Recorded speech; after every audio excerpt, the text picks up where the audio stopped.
The blood was dripping into my eye when my phone buzzed. Not a call. A text.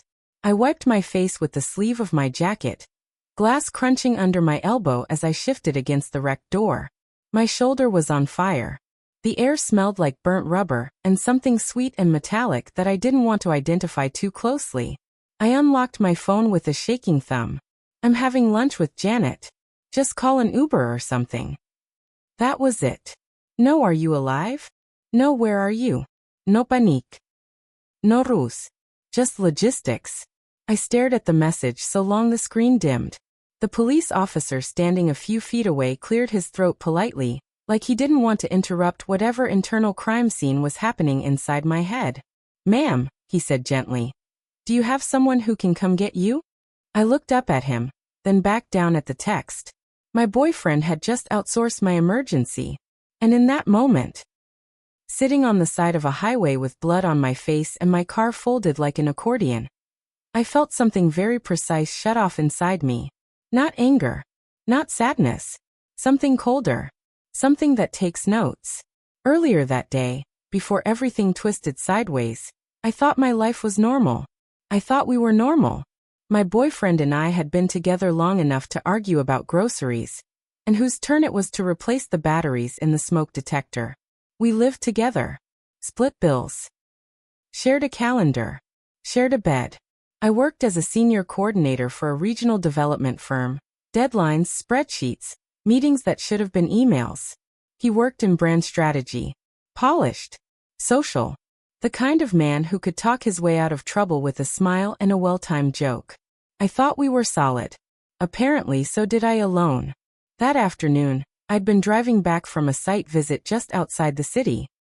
It was late, traffic moving fast, one of those stretches of road where everyone drives like they're late to something important. That's when a massive SUV decided my lane looked more appealing than theirs. No signal. No warning. Just metal slamming into metal at full speed. I remember the sound first, the violent pop and crunch, then the spin. My hands fought the wheel while the world tilted. Horns screamed. Tires burned. I somehow kept the car from flipping, but it slammed hard enough that the door caved inward like it was made of foil. When everything stopped, my ears rang so loudly I thought I'd gone deaf. I sat there, breathing shallow, checking myself piece by piece like a checklist. Legs. Moving. Hands. Shaking but intact. Face. Burning. I touched my cheek and pulled my fingers back red. That's when I called him. No answer. So I texted. Me. I've been in an accident. I'm okay, but the car is wrecked and I'm hurt. I need you to come get me. I sent it, stared at the screen and waited. And waited. The officer, kind eyes, calm voice, made sure the paramedics checked me over. Nothing broken, they said, but I shouldn't be driving. Definitely shouldn't be left alone. Definitely shouldn't be bleeding onto public infrastructure. Someone should really come for you, the officer said again. That's when the text came in. Lunch. Janet. Uber. I showed him my phone without saying a word. He read it once. Then again. His mouth tightened. Not angry, just disappointed, like he'd seen this story before and already knew how it ended. That's unfortunate, he said carefully. Unfortunate. I almost laughed. Instead, I took a breath and asked him a question that surprised even me. In situations like this, I said slowly, do you ever have to officially notify emergency contacts? His eyes flicked back to my phone, then to my face, then back again. Yes, he said. Sometimes we do. Would that involve finding them in person? A pause. It could. I nodded. Good, I said. Because I know exactly where he is. And just like that, the day stopped being about an accident. It became about consequences. I didn't ride in an Uber. That part still makes me smile. Instead, I sat on the curb while the paramedics cleaned the glass from my face and taped up my hands like I was fragile cargo. The officer, let's call him Officer Hayes, handled the paperwork with the calm efficiency of someone who had long ago learned that emergencies rarely look the way people expect. My car was officially declared beyond saving. He didn't say totaled. He said it gently, like he was breaking bad news about a pet. While they worked, I watched traffic blur past and replayed the text again and again. Just call an Uber. It wasn't cruelty in the dramatic sense. It was worse. It was casual. Officer Hayes asked for my boyfriend's number and the location where he was having lunch. I gave it to him without hesitation. I'd already seen the restaurant tagged online earlier. White tablecloths, polished glass, the kind of place where people pretended not to eavesdrop. Hayes nodded like he already knew exactly what kind of room it would be. I'll take care of it, he said. He left me there with a promise and a strange sense of calm. Because once someone shows you who they are in an emergency, the guessing stops. While I waited, I thought about how many times I'd shown up for him. Late nights. Missed meetings. Last-minute rescues. I remembered picking him up when his car battery died at a networking event, because it would look bad to leave early. I remembered sitting in urgent care with him for hours over what turned out to be nothing serious, holding his jacket while he scrolled on his phone. And now? I was bleeding on asphalt, being told to outsource myself. The paramedic eventually drove me to a nearby cafe to wait. I sat there with a lukewarm tea I didn't drink, my reflection in the window looking like someone else's bad day. About an hour later, Officer Hayes walked back in. He didn't rush. He didn't smile. He just said, "Your emergency contact has been officially notified." I felt it then, a flicker of something warm. "Will he come?" I asked. "Oh," Hayes said, slipping his gloves into his pocket. "I think so." He showed up nearly an hour later. Not with confidence. Not with swagger. He came in looking wrecked. Eyes red. Hair wrong. Clothes thrown on like he'd dressed while panicking. Janet was nowhere in sight. He rushed over, voice too loud. Hands hovering but not touching, like he wasn't sure if he was allowed. "Oh my God," he said. "I'm so sorry. I didn't realize it was that serious." That sentence. I didn't realize it was that serious. As if blood and police involvement were optional indicators. I nodded. Didn't argue. Didn't cry. He kept talking, explaining, apologizing, filling the air the way people do when silence feels accusatory. I let him. It was educational. On the drive home, he tried to justify himself. "We'd already ordered. I thought you were okay. You didn't say you needed an ambulance." I watched the road slide by and said nothing. When we got home, he switched roles immediately, concerned partner, attentive caregiver. He offered food, water, bandages, sympathy. It felt rehearsed. Like he'd Googled how to act when you mess up badly. I told him I needed a shower. Behind the locked door, hot water washed glass dust from my hair and clarity into my head. Something was broken. And it wasn't the car. The next morning, I packed a bag. He hovered in the kitchen, still apologizing, still trying to fix the tone instead of the problem. "I just need space," I told him. He didn't like that. People who deprioritize you hate losing access to you. I went to stay with family and didn't respond to the flood of messages that followed. Each one was a variation of the same theme. "You're overreacting." That's when Officer Hayes called to check on me. He also filled in a detail I hadn't witnessed. Apparently, when he'd walked into the restaurant, uniform, badge, calm voice, the entire room had shifted. Conversations paused. Forks hovered. He'd approached the table and said my name. My boyfriend's face, Hayes told me, went white. Janet had looked confused, then alarmed, then embarrassed. And when Hayes explained why he was there, why an officer was interrupting lunch, my boyfriend had apparently asked the wrong question. "Why are you here instead of calling me?" That was when the room learned everything. By the time Hayes left, multiple people had phones out. Not filming, of course. Just checking messages. Public accountability has a way of echoing. When my boyfriend finally confronted me about it days later, that's what he focused on. "You didn't have to send a cop," he said. That was humiliating. Not "I'm sorry I didn't come." Humiliating. That's when I knew. You can forgive a mistake. You can't build a future with a priority problem. I didn't go back to the apartment right away. Not because I was afraid. Because I needed silence. When someone shows you who they are in an emergency, you don't need a debate. You need space to hear the truth settle. By the time I returned to collect my things, he was prepared. Too prepared. He stood in the living room like a man about to deliver a rehearsed apology, shoulders squared, voice already loaded with regret. The speech began the second the door clicked shut behind me. "I've been thinking non-stop," he said. "I know I messed up. Messed up. Singular. Convenient." I set my bag down and let him continue. People always reveal more when you don't rush them. He talked about stress. About timing. About how everything happened so fast. How he didn't mean to dismiss my accident.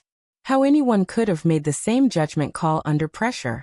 Then he said the sentence that finished everything. "I think you're being unfair judging our entire relationship based on one bad moment." One bad moment. I looked at him for a long second.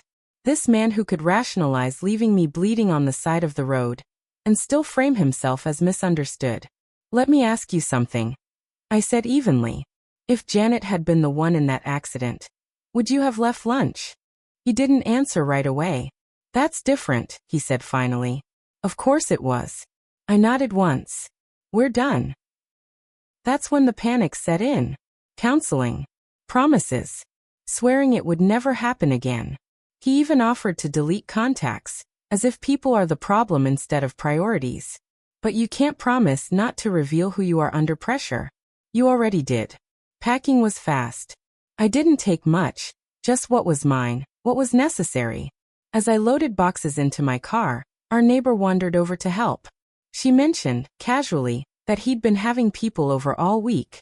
Support apparently. Including Janet. Twice. Interesting. By then, the story had already spread. Offices talk. Lunch tables remember. What happened at that restaurant had become a cautionary anecdote. The kind people repeat quietly, with raised eyebrows. When I went back inside for the last box, he'd shifted gears again. Now he was angry. "So that's it," he snapped. "You get me publicly embarrassed, then you walk away?" Embarrassed. Not ashamed. I smiled, thin and tired. "I didn't embarrass you," I said. "I just stopped protecting you." I moved into a small place across town. Quiet. Neutral. Safe. I blocked his number. For almost a week, there was nothing. Then one night, there was a knock at my door. I didn't answer. Through the door, I heard his voice, soft, strained, carefully cracked in all the right places. "I'm not okay," he said. "I haven't been sleeping. I'm barely eating. I had to take time off work." Silence from me. "I've been spiraling," he continued. "I've started seeing someone. A therapist. I'm realizing I have abandonment issues. Childhood stuff. I didn't handle your accident well because I panicked. I freeze when I feel like I'm about to lose someone." He paused, like he was waiting for me to open the door. "I need you," he said finally. "I don't have anyone else." There it was. Not accountability. Dependency. I stayed silent. He talked for nearly half an hour. About how broken he felt, how lost, how everything in his life was falling apart since I left. When that didn't work, his tone shifted. "You're really just going to ignore me?" he said bitterly. "After everything we had." Eventually he left. The next morning, a mutual friend messaged me. Apparently, he'd been telling people he was emotionally destroyed. That I'd abandoned him when he was struggling. That I'd overreacted and cut him off when he was at his lowest. People like that don't lie outright. They curate sympathy. I didn't respond to him. Not to the knock. Not to the speech. Not to the rewritten version of reality. He was floating around like a sympathy balloon. Silence does something powerful to people who rely on narrative control. It forces their story to exist without an audience. And that's when cracks start showing. It began quietly. A message from a mutual friend I hadn't spoken to in months. "Hey, just checking in. Are you okay? I heard some things and wanted to make sure you were safe." That wording caught my attention. Not sad. Not heartbroken. Safe. I asked what she'd heard.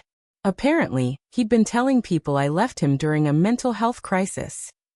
That I was cold. Detached. That I'd abandoned him when he needed support the most. Interesting how my accident never made the edit. By the end of that day, 3 more messages came in. Different people. Same vague concern. Same half-formed story. So I did something simple. I told the truth. Not emotionally. Not dramatically. Factually. I explained the accident. The text. The lunch. The police officer. The aftermath. I didn't embellish. I didn't insult him. I didn't ask anyone to take sides. I just stopped letting him be the only narrator. The shift was immediate. People started responding with a different tone. Sharper. More focused. Wait. He left you to call a ride after an accident. He never mentioned you were injured. He said you were just mad about lunch. By the next morning, I heard something that almost made me laugh. He was panicking. Because once people know the truth, they start comparing notes. Apparently, his timeline wasn't holding up. The stress leave. The spiral. The claim that he'd been barely functioning. Someone from his office reached out discreetly. Turns out, he hadn't taken time off at all. He'd been working full days. Going out. Posting normally. Living fine. The breakdown only existed in the version of the story where he was the victim. And then, just when I thought it couldn't get more revealing, Janet reached out. I didn't expect that. Her message was short. Careful. I didn't know about the accident until after. I just wanted you to know that. I stared at the screen for a long moment. So the lunch companion hadn't known. The public embarrassment hadn't been about loyalty. It had been about exposure. That detail changed everything. Because it meant his decision wasn't a miscalculation. It was a choice he was comfortable making as long as no one else could see it. Once that realization clicked, the rest fell into place easily. I blocked a few more numbers. Clarified things with people who mattered. Let the rest dissolve on its own. You don't have to chase lies. They collapse under their own weight. The last time I heard from him wasn't dramatic. No knock. No speech. No plea. It was a text. Short. Careful. Clearly rewritten and deleted a few times before being sent. I see now that you've made up your mind. I just wanted to say I never meant to hurt you. I hope you're okay. I read it once. Then I deleted it. Not out of anger. Out of closure. Because by then I understood something important. The moment he told me to just call an Uber, the relationship had already ended. Everything after that was just paperwork. Life didn't explode after that. It recalibrated. My new place started to feel like home. Mornings were quieter. My phone stayed still instead of buzzing with explanations I didn't ask for. I slept better. Deep, uninterrupted sleep that comes when you're not subconsciously bracing for disappointment. A few weeks later, I ran into someone who'd witnessed the restaurant scene firsthand. She didn't bring it up cruelly. Just shook her head and said, "That was rough to watch." I nodded.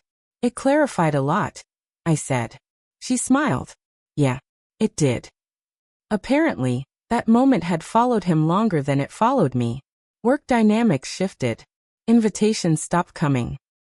The easy charm dulled when people knew what it masked. Not because I campaigned against him, but because behavior, once seen clearly, doesn't disappear. As for Janet, she never reached out again. And honestly, I didn't need her to. The truth had already done its job.